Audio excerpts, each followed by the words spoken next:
Welcome to the Achieve Results Now podcast, the podcast that gives you immediate actions you can take to start seeing life-shifting results now. Hey everybody, welcome to the Achieve Results Now podcast. This is Mark Cardone. And Theron Feidt. And I'm excited about today. So today's podcast came from a quote from, your Instagram, right? Your Team Feidt Instagram. And I loved it. And I put it in a Facebook as a comment to a post. And people were raving about the quote. So, the quote is, you can't change the people around you, but you can change the people around you, right? And it's one of those quotes that I think you have to say and hear a couple of times. Yeah. And one of the things I love most about this podcast, right? Not only, do we have listeners and do we have people who do it, but these podcasts serve as a great reminder for me. Yeah. And for I think a lot of the reason we do this is to remind ourselves of all these principles and all these things. But you can't change the people around you, but you can change the people around you. So we're going to talk about improving your life by improving your circle. Well, I think we all know, and especially if you're a parent, that the people around you are going to influence you to a certain extent. Some more than others.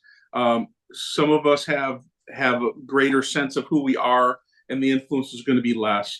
But especially with if you have kids, I think any good parent is going to be aware of the kids that they hang around. I know with our two kids, I mean, they're adults now, but we would watch that. Now, we would never tell them they can't hang out with somebody. We would just limit it or make it more difficult to hang around certain people.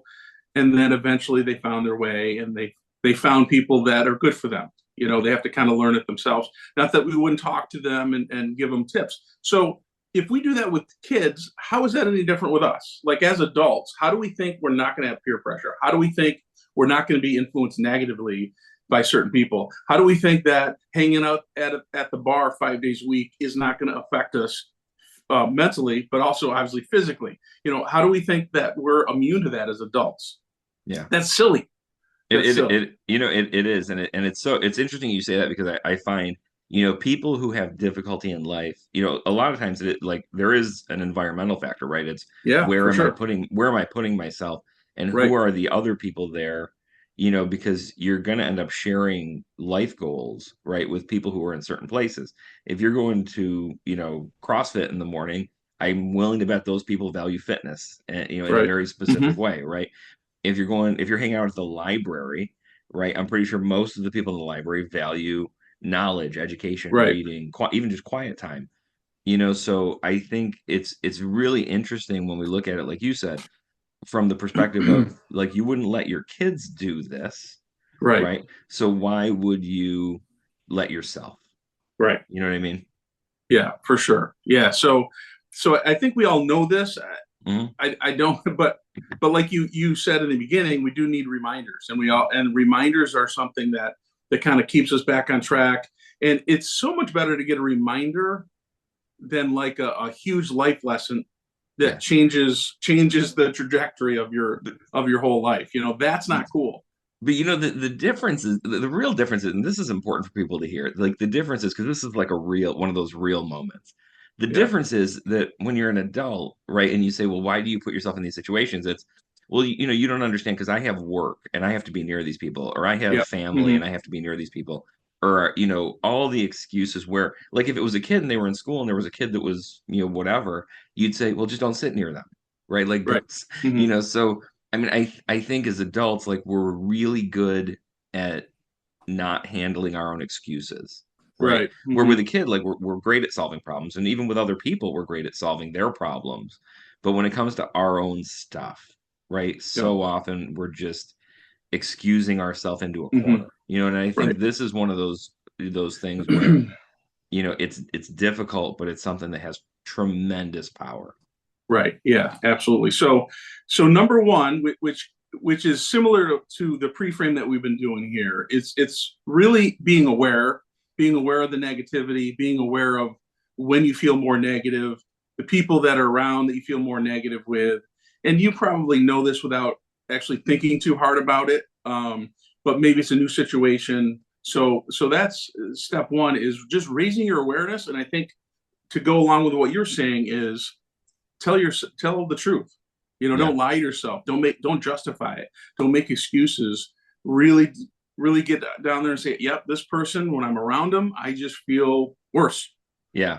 Yeah, and I think that is like it's hard for us to do, but it's really easy at the same time, because like we've all scrolled Facebook and seen that post that just agitates us, right? Yeah. And we all know a few people who continually do that to us, right? And we're Hmm. letting those people Yeah. control our mindset, Yes. right? So, I mean, I always think, hey, this is like social media is a huge issue when it comes to positivity and mindset Hmm.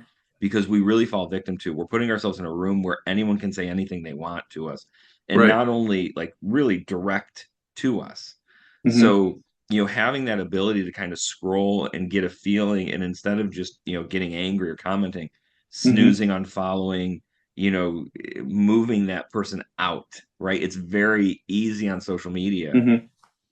and doing that same thing in your life is trying to snooze, those in-person interactions, Right. and you'll cut those in-person interactions. It's like it's a simple thing to do, but it's also a very difficult thing to do. Right.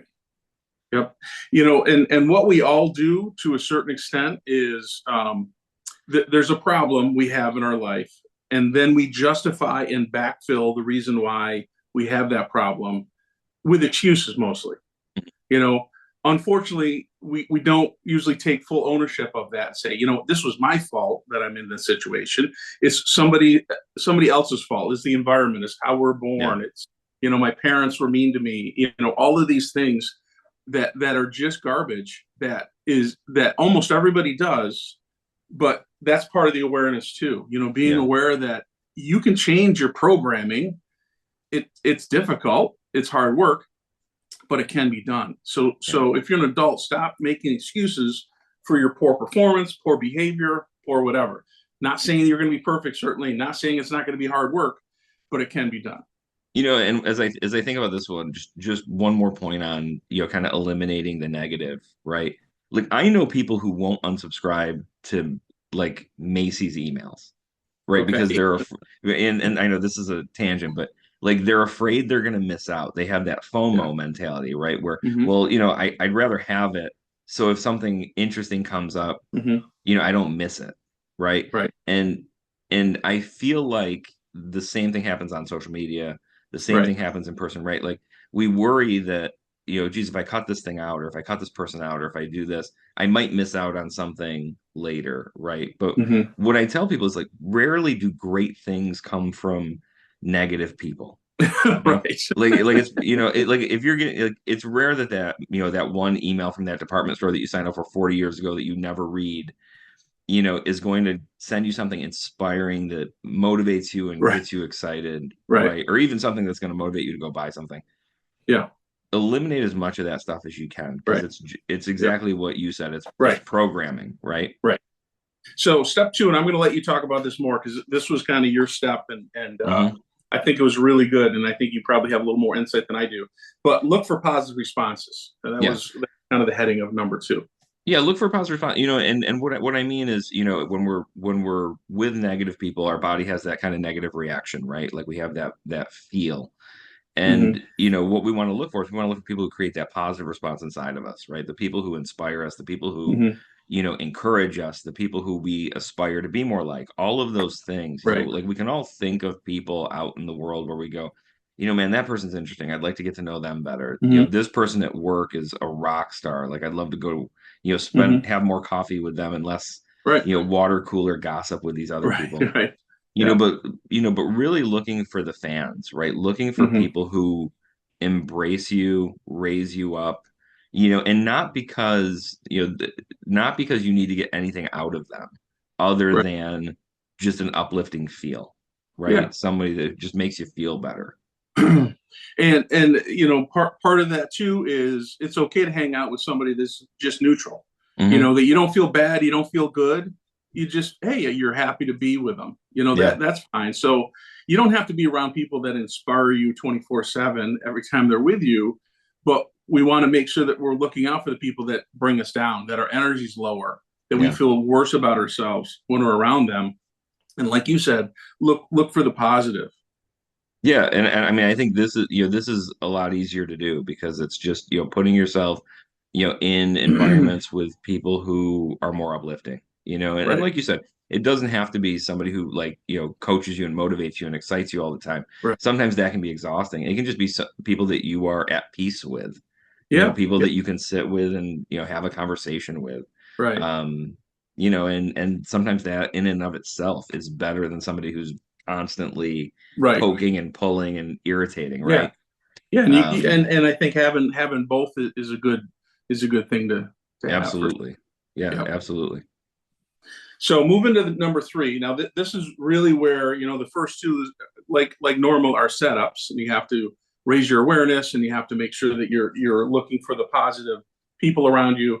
Number three is if you're around the negative people, do the best you can to remove yourself. And you talked about that a little bit, anyways. But Yeah, and that could either be filling that with positive people, like we said in number two, or it simply is limiting the amount of time that you spend with these people. Okay. Now, there's a lot of caveats with this because it could be the people that you're working with, maybe people at work, or it could be family members that you aren't able to totally remove yourself from, but you can possibly limit it. yeah. Yeah, and I mean, I think that's the key, right? Is it's having that internal thermostat, right, that tells me I've had enough of, Right. this and it's time for me to move on. But this all comes, one of the things that I think really helps people with, I mean, across the board, eliminating people that are negative, bringing in more people that are positive, and kind of limiting the impact of the people that we, quote unquote, have to spend time with, right? I mean, Right. literally, I think everybody's around us for a reason, right? And I think Right. one of the best things we can do is just continue to be achievers and leaders, Hmm. right? And we've talked about leadership by example, and Right. and I'll tell you, there are a lot of things people don't talk about around me because they know I'm just not interested, and they know they're not going to Yeah. get a response, they're not going to get a Right. conversation, Right. and for the people that I spend time with, maybe it's family, maybe it's, just people around me constantly, Hmm. that helps a lot, because Right. they don't get to have that negative impact because you've kind of led yourself out of it. Right. Yeah, I really like what you said is try to lead people, and not that you're going to change that person, but also you got to be careful that people aren't living rent free in your mind, Right. and that you have more control over it. And I'm not saying that you're going to get total control and nobody's going to bother you, and because we're human and we do have those emotions, and certain people do just get us just the right way in a negative way. However, do the best you can to be positive, and maybe you can change them or Yeah. bring them along, or maybe you can't. Maybe it's not worth it, or maybe you've been trying for 20 years and it's like, I'm tired. I give up, and that's fine too. You know, but I think if you can set the example and focus on what you can control, that's the biggest Yeah. thing. Your focus of control versus your the circle of concern. The Yeah. things that you really can't change, like you can't really change people, but you can influence them. Yeah. You can lead them. You can see if they're going to follow you. That you can do. And Yeah. if they don't, they don't. You can't. You shouldn't put energy and worry into things that you're not going to control at all. Yeah. That's silly. Well, and so I mean, I love using enthusiasm as the example for this, right? Like if Right. you're somebody who's super enthusiastic, you're going to attract people who are Right. enthusiastic. You're going Right. to repel people who are Yeah. not enthusiastic, Yeah. right? And the Yeah. people around you, right, are probably going to be, that stay there are going to be inched more Hmm. enthusiastic because of you. Right. And the same thing happens with people who are miserable, right? Like if you're miserable, you're going to attract Hmm. more people that are miserable.